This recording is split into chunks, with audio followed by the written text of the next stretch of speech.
Thank you, Master of Ceremony, and good morning, everybody. Your Excellency, President Akufo-Addo, our host, President of the Republic of Ghana, Champion of the African Union for Financial Institutions, Your Excellency, President, Prime Ministers, representatives of President here with us, Your Excellency, former President, former Prime Ministers, Your Excellency, Honorable Minister Ken Ofori-Atta, and other ministers, central bank governors with us, former presidents of Afreximbank, board of directors, and shareholders, partner banks, and partner businesses, my dear wife,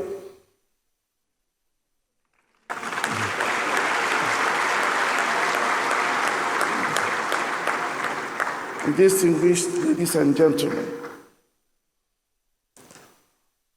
On that sunny day of October 27, 1993,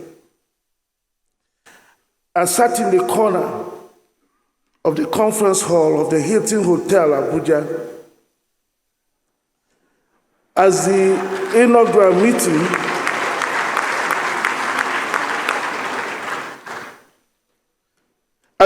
meeting of shareholders of Afreximbank proceeded.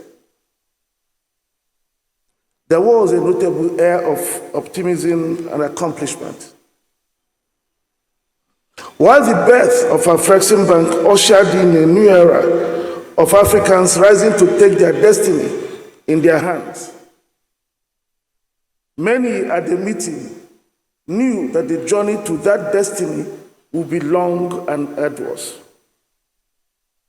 So critical was the task before the young institution that the late Dr. Babakar Ndiaye, the then president of African Development Bank, who championed the Afreximbank project, said, and I quote,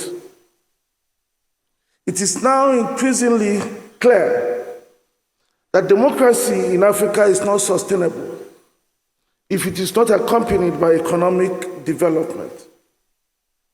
That economic growth is impossible without an improvement in Africa's trade, and that an expansion in Africa's trade, especially exports, cannot occur without well-capitalized, commercially run, efficient, and profitable trade finance institutions."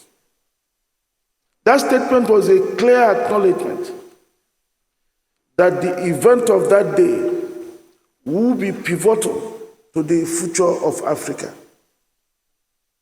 30 years on, the jury is in, and there could be no better place to celebrate our collective achievements than the birthplace of the champion of Pan-Africanism, the late Osagyefo Dr. Kwame Nkrumah.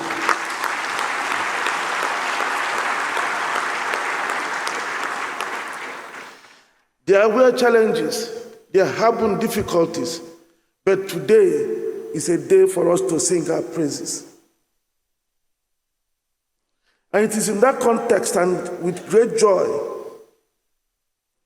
that I welcome Your Excellencies, Honorable Prime Ministers, and distinguished guests to Accra. It is highly appreciated that you found the time for your very busy schedules to join us here today. This is clear evidence of the value each of you places on your bank. Special thanks to CARICOM leaders who traveled across the oceans to be here. Prime Ministers Davis, Motley, and Gonzalez.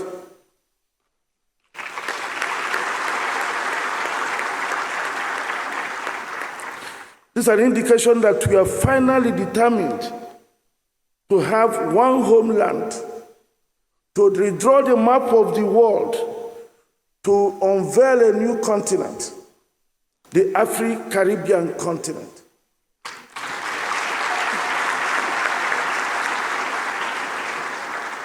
That will extend from Mauritius in the east to the Bahamas in the west. That is what it has to be. And together we pave the way for global Africa to speak with one voice, with dignity and pride. On this auspicious occasion, we pay special tribute to late Dr. Kwame Nkrumah, the pioneer president of Ghana, whose ideals and vision are as relevant today as they were when he first espoused them decades ago. We celebrate a man whose convictions form the plank on which Afreximbank stands.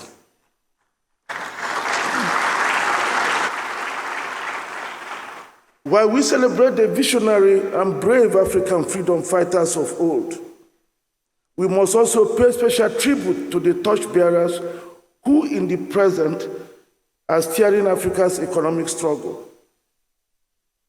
I acknowledge all our leaders gathered here today for standing by the bank and the ideals of Pan-Africanism.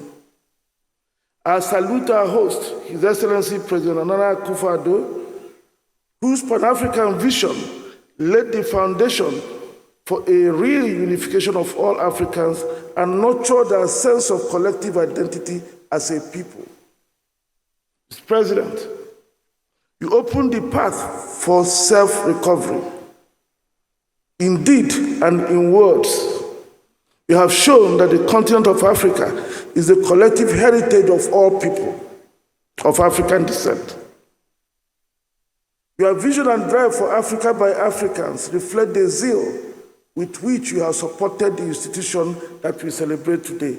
And we say thank you very much.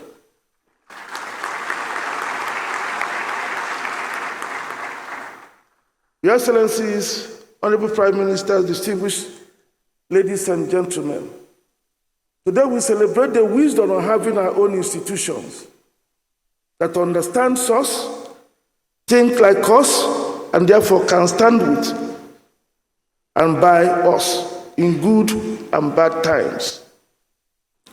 The history of Afreximbank is a clear proof that we can only develop the direction we choose by having well-resourced and professionally run institutions that we own and control.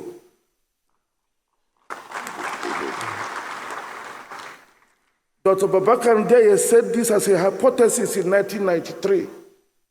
Today, I present Afreximbank as a proof of that hypothesis. 60 years ago, in May 1963, at the foundation meeting of the Organization of African Unity, the predecessor of today's African Union, 32 spirited leaders of the new Africa were determined to once and for all put an end to the ills of colonialism and forge ahead to create a continent that was bold and self-reliant. At that meeting, they laid out the blueprint for Africa's socio-economic transformation. If you go to the records, you will see what they set out for themselves. And I will list their priorities. They wanted to establish a free trade area among the various African countries. They wanted to establish what they called at that time a Pan-African Payments and Clearing Union. They resolved to establish a common external tariff to protect the emergent industries and set up a raw material price stabilization fund. They also wanted to develop trade among African countries by the organization and participation in African trade fairs and exhibitions, and by granting transport and transit facilities. And finally, they wanted to progressively free national currencies from all non-technical external attachments and the establishment of a Pan-African monetary zone. Your Excellencies, distinguished ladies and gentlemen, for 60 years, this well-articulated roadmap remained a map and gathered dust. But thanks to the vision of African leaders who founded Afreximbank 30 years ago, one by one, they are being delivered within the framework of Team Africa, comprising the African Union and its agencies, the FCFTA Secretariat, and the Afreximbank as the underpinning banker.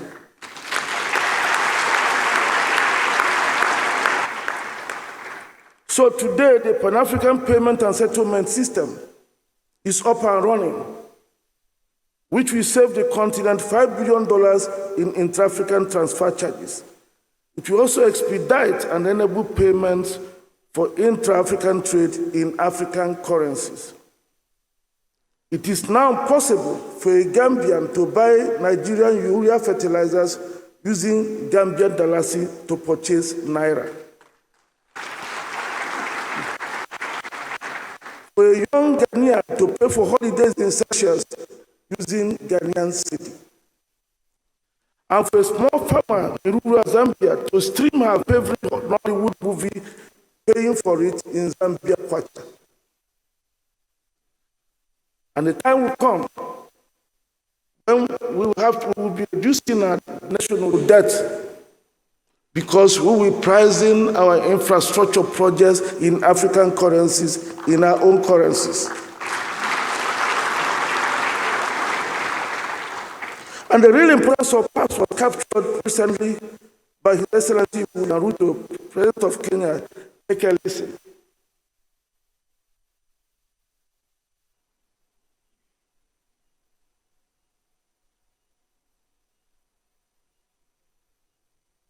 Is the medium of exchange.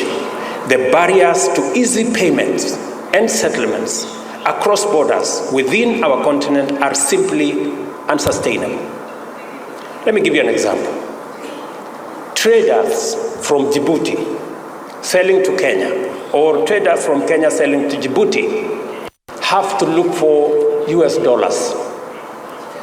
How is US dollars part of the trade between Djibouti and Kenya? Why?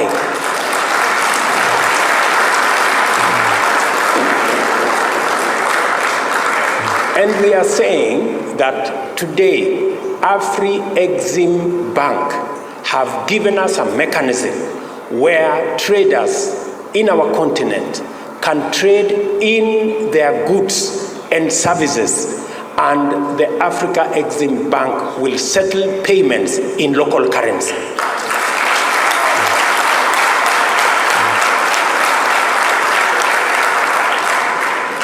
That is why Kenya champions the Pan-African Payment and Settlement System that is done by our own institution, the Afreximbank.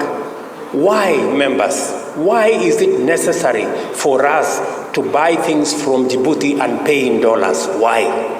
There is no reason. And we are not against the US dollar. We just want to trade much more freely. Let us pay in US dollars what we are buying from the US. But what we are buying from Djibouti, let's use local currency.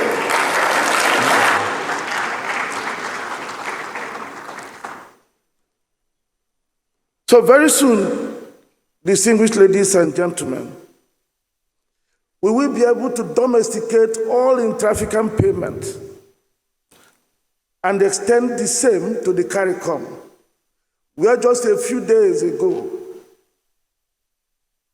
the Committee of CARICOM Central Banks adopted the PAPS as their preferred payment infrastructure for their pilot intra-regional project.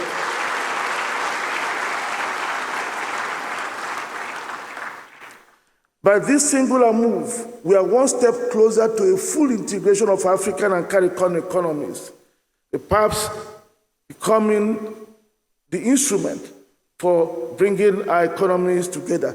Payment is about everything.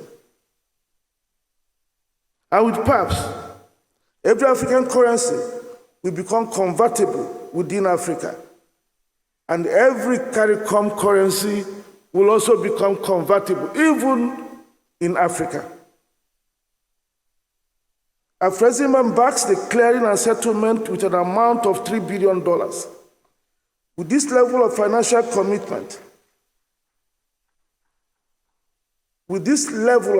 commitment, to start up this initiative, you can now understand why for 60 years it never saw the light of day.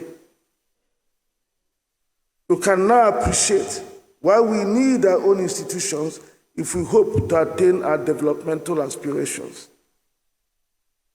Your Excellency, 60 years ago, the founding fathers of the OAU aspired to develop trade among African states by organizing and participating in African trade fairs.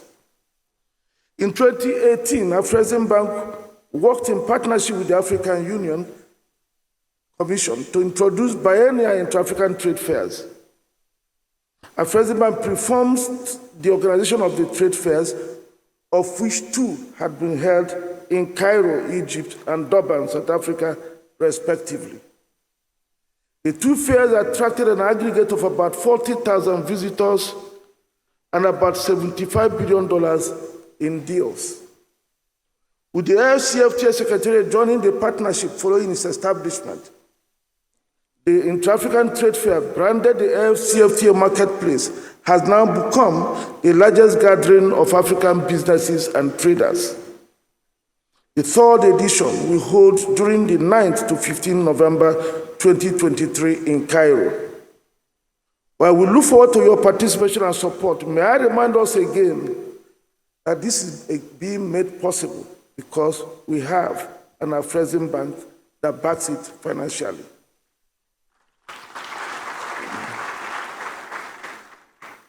And it's because Africa has a Afreximbank that an integrated regional transit guarantee scheme for the continent has been bettered to ease the movement of goods across our 110 borders. Under this scheme, goods can move across multiple African borders under one transit bond, significantly reducing border delays and transit costs. Currently operational in the commercial region and supported by a $300 million guarantee limit by Afreximbank, we expect the scheme to go continent-wide in due course, with the global limits expanded to $1 billion. Distinguished ladies and gentlemen, we are now closer to a truck transporting goods from Cape to Cairo, doing so seamlessly under one transit bond and not stopping anywhere because of transit issues. And thanks to the determination of our leaders and their collective efforts, the African Continental Free Trade Agreement was signed in 2018 and came into force a year later, fulfilling another key aspiration of the continent's founding leaders. To make the agreement work for Africa, a financial backbone was necessary. That is why the Secretary General of the AFCFTA Secretariat, a dear brother, His Excellency Mr. Wankelemene, says often that Afreximbank and the AFCFTA Secretariat are Siamese twins. I dare say that it is Afreximbank's existence that will give the AFCFTA the best chance of success. Apart from the PAPs, the Transit Guarantee Scheme, and the Inter-African Trade Fair, Afreximbank is doing much more to support the AFCFTA implementation. For instance, to deal with the considerable inter-African trade finance gap, Afreximbank disbursed over $20 billion in 5 years to 2021 and projects to double this to $40 billion in the 5 years to 2026 to support inter-African trade. It is Afreximbank that arranged the $2.9 billion bundle of credit and guarantees that made it possible for Egyptian contractors to begin executing the largest intra-African construction contract for a dam in Tanzania. It was Afreximbank that supported with hundreds of millions of dollars phosphate fertilizer imports from Morocco to Nigeria and Ethiopia. Without an Afreximbank, it would have been harder for Vista Bank in Burkina Faso to complete the acquisition of some BNP subsidiaries in West Africa. Afreximbank and the AFCFTA Secretariat have established the AFCFTA Adjustment Fund intended to, among others, compensate eligible countries for tariff revenue losses arising from the new trade regime that the AFCFTA presents. The fund will also support the private sector to adjust in an orderly manner to the new arrangement. The headquarters of the $10 billion fund is in Kigali, Rwanda. Afreximbank has been mandated as a fund manager by the African Union Summit. And Afreximbank has committed to contribute $1 billion with $10 million available in the form of grant funding. We are committed to the adjustment fund because we believe that without it, some AFCFTA participating states may find it difficult to open their borders for trade under the agreement. We're also working with the African Regional Standards Organization to harmonize trade standards across Africa.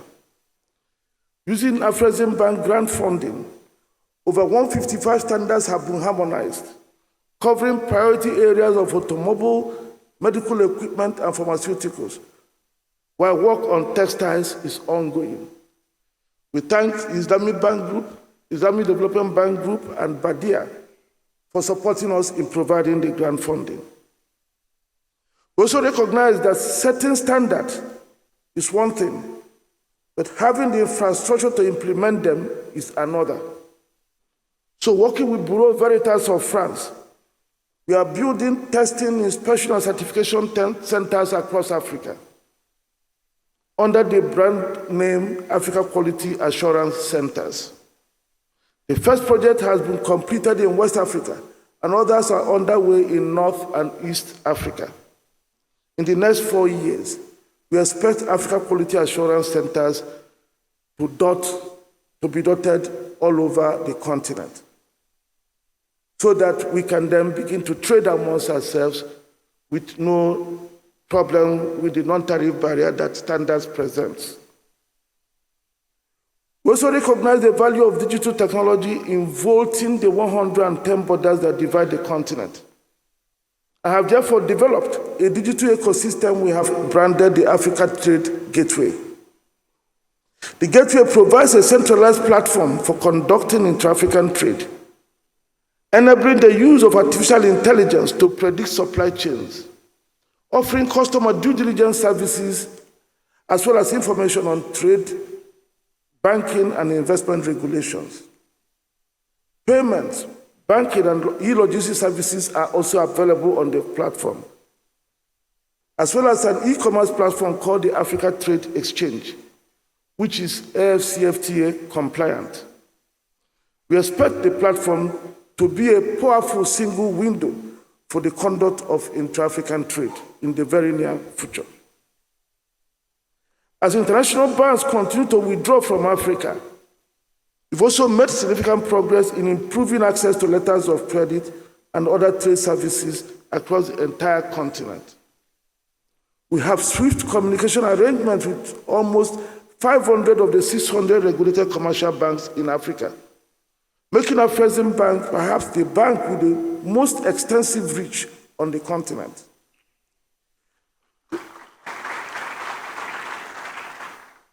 Trade lines have been made available to more than 200 of these banks, an aggregate amount of over $4 billion, halfway to our target of $8 billion by the end of 2026.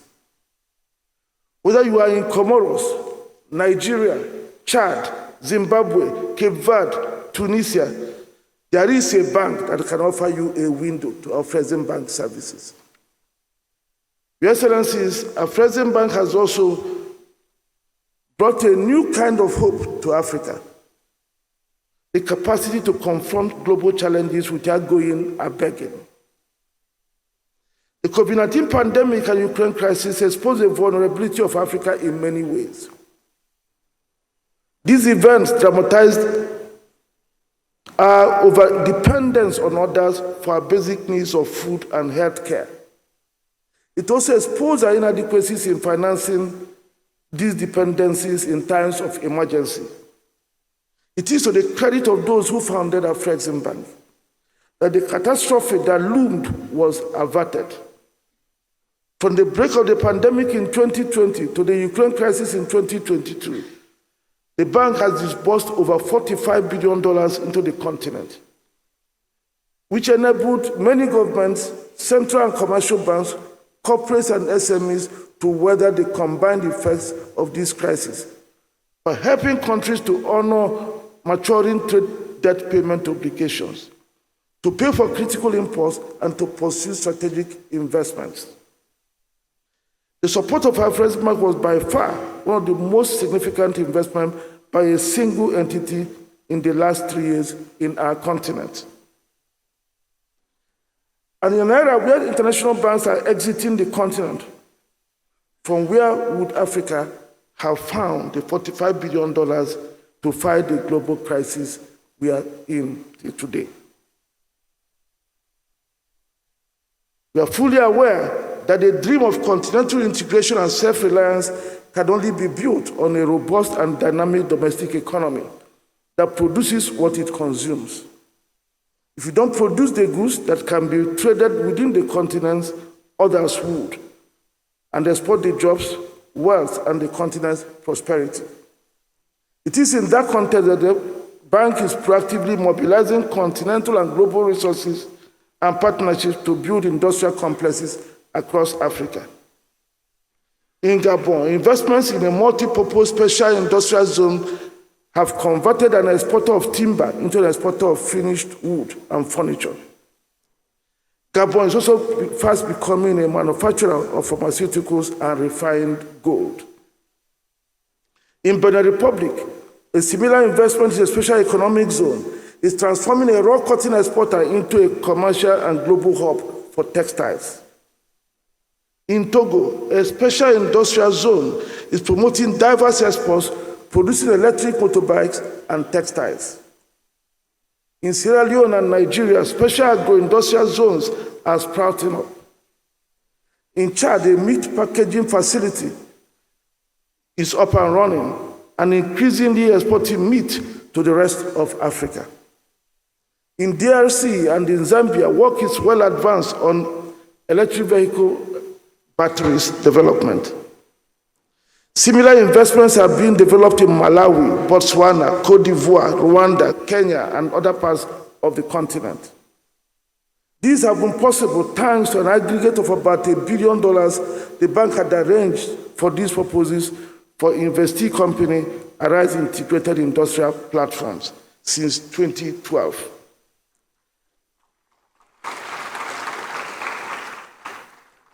Another $1 billion in investment financing is underway and will be signed today so that we can together achieve our goal of 100,000 square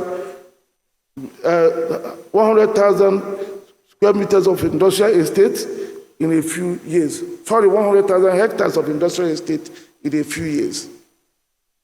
I take the opportunity to thank all our partners in this endeavor, especially the Africa Finance Corporation, for their steadfast commitment to the project. Similarly, the Dangote refinery and petrochemical industries, to which Afreximbank is the largest lender, put Africa on the world map for the production of petroleum products, petrochemicals, and ammonia and nitrogen fertilizers. Create at least 135,000 jobs and generate $21 billion in annual export revenues for Nigeria.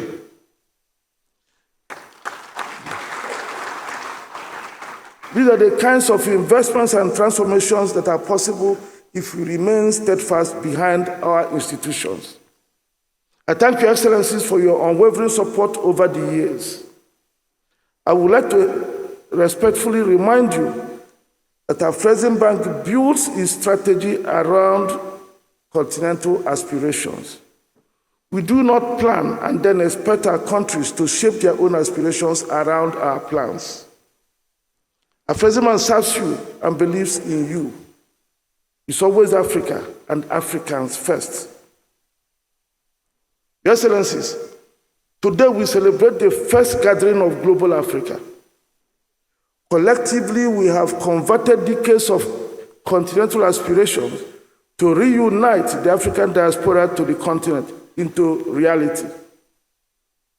Sitting amongst us here today are prime ministers and officials of both public and private sectors from the Caribbean and the wider Africa diaspora who share in this Pan-African vision. They have traveled thousands of miles to celebrate an institution to which they now belong. 11 CARICOM states have so far joined the membership of the bank through signature of the partnership treaty.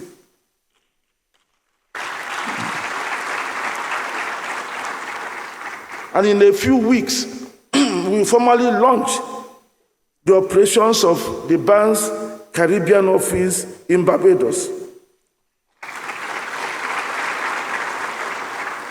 And we are working together with the CARICOM to create a Caribbean Exim Bank, which will be a subsidiary of African Export-Import Bank. We are connecting African businesses with opportunities in the Caribbean and Caribbean businesses with opportunities in Africa. We are working with some African and Caribbean airlines to commence commercial operations between the two regions. An Afreximbank board has approved an amount of $1 billion to support the CARICOM, with plans to double this in the near future, when all CARICOM states sign on.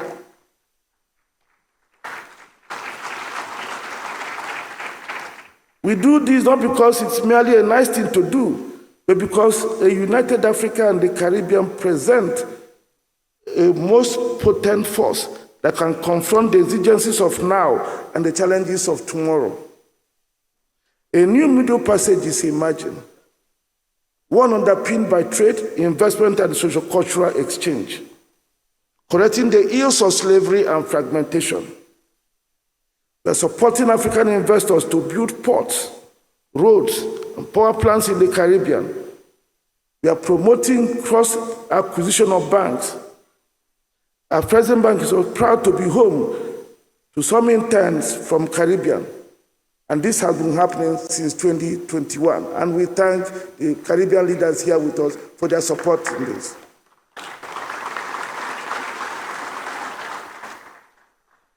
Your Excellencies, Honorable Prime Ministers, distinguished ladies and gentlemen, as we prepare to face the new world of opportunities, challenges and threats over the next 30 years, we do so on a stronger footing of over 60 participating states whose aspirations are our responsibilities. We do so as a stronger institution that looks forward to another 30 years with enthusiasm. The bank has remained financially strong in the past 30 years. It has disbursed over $100 billion,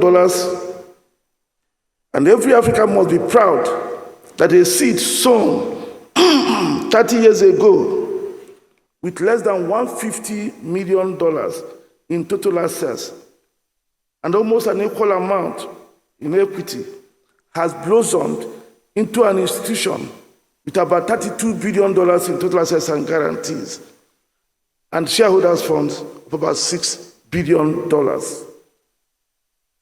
An institution that posted just about $12 million in total revenues in 1995, returned over $1.5 billion in revenues in 2022.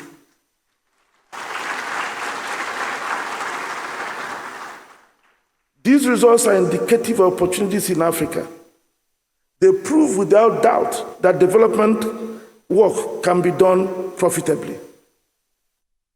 Again, they validate the assumptions of the founding fathers of the bank 30 years ago. And distinguished ladies and gentlemen, it took Afreximbank 30 years to reach $30 billion in total assets and guarantees. I look ahead with confidence and declare that the bank will double its size to 60 billion in less than 6 years.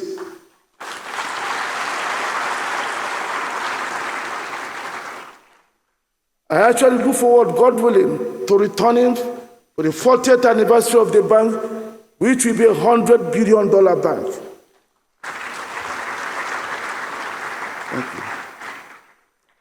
I make this projection with faith in your trust and confidence, and also because we commence the journey into the next 30 years on a platform of a mother that has birthed many offsprings, offering services from project preparation to market access services, and operating in a new larger continent of Afri-Caribbean. Today, Your Excellencies, Honorable Prime Ministers, will formally unveil the Afreximbank Group, providing the platform for the emergence of a trade and project finance supermarket the founders of the bank aspired for, on the basis of the broad mandate the bank was given. In this regard, may I introduce Afreximbank subsidiaries and special initiatives, a fund for export development in Africa, which is an impact equity fund created to provide long-term funding for export manufacturing, intra-African trade, and value-added services. This fund platform has its headquarters in Kigali, started operations, set up by treaty, and has become profitable. The second is Afreximbank, the Afreximbank insurance management subsidiary, which is based in Mauritius and only just started operations. The commercial launch of the operation happened yesterday.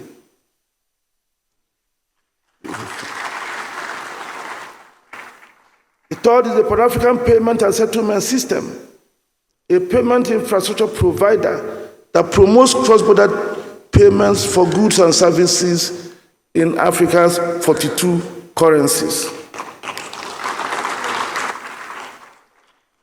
The other one is the Afreximbank Customer Due Diligence Repository Platform, which we also call the MANSA platform, that is helping us deal with the challenge of compliance. It is the centralized platform for customer due diligence for the continent as adopted by the Association of African Central Banks. The next is the Afreximbank Project Preparation Fund, which is helping us deal with the funding constraints to the preparation of bankable strategic projects. This fund has since creation just a few years ago been able to develop projects worth just under $4 billion.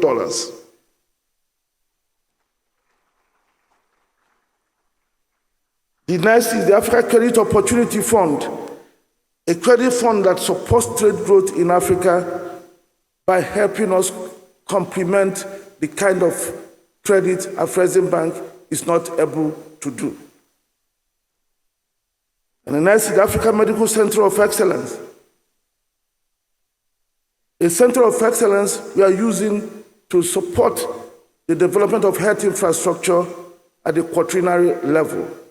The first project is well underway in Nigeria and is being developed with King's College London and Christie's Oncology Center in Manchester. And finally, the Africa Quality Assurance Center, to ensure that made in Africa goods meet the required health and safety standards in African and global markets. Before I close, permit me to remind us that although we celebrate 30 years today, the journey to the next 30 years will require that we win the battle against those who are doing everything to weaken African multilateral institutions. We must say no to them and ensure we do not become willing tools in destroying what Africa's pioneer leaders toiled to build. Your Excellencies, a celebration of 30 years would not have been possible without the enduring foundation laid by many. Permit me therefore to pay special tribute to our shareholders, our board, our pioneer president, Mr. Christopher Dodus, and Mr. Jean-Louis Ekra, who are here with us we say thank you very much for your work with it.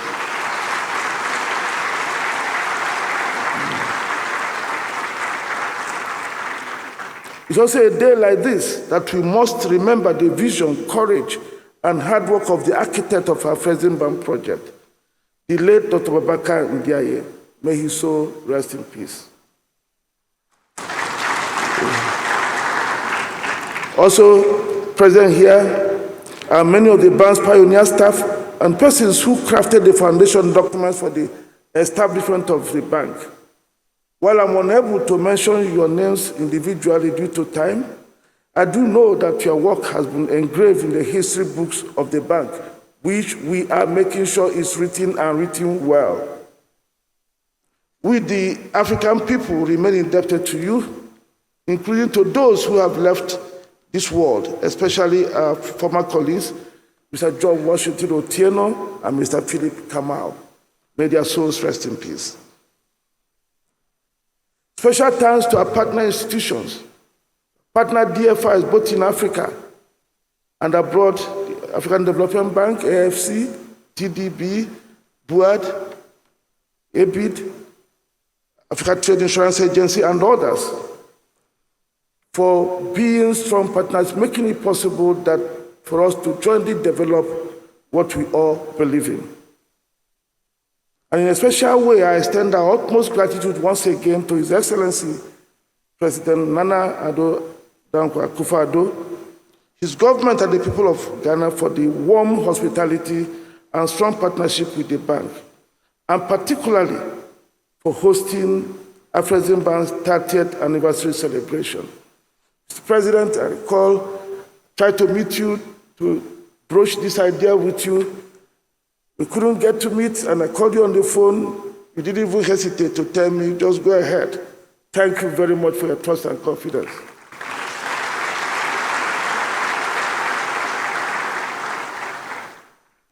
The bank is also grateful to the heads of state, the prime ministers, their representatives, former presidents, former vice presidents, for gracing this auspicious occasion.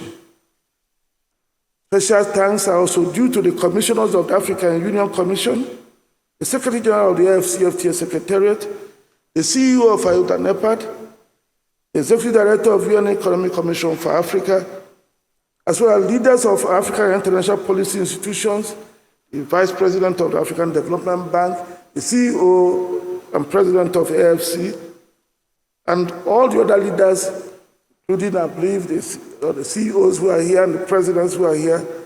Thank you very much for your support. To our private sector partners, we say thank you for being strong and reliable friends of our Afreximbank. Without you, we wouldn't be announcing these numbers.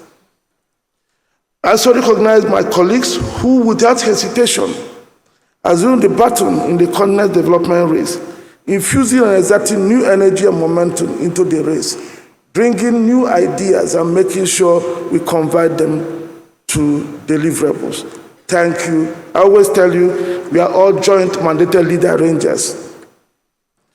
And finally, my contribution to the job of delivering the vision and building prosperity for Africans will have been much more difficult without the support, love, and understanding of my Rock of Gibraltar, my dear wife, Chinelo, and my lovely daughters.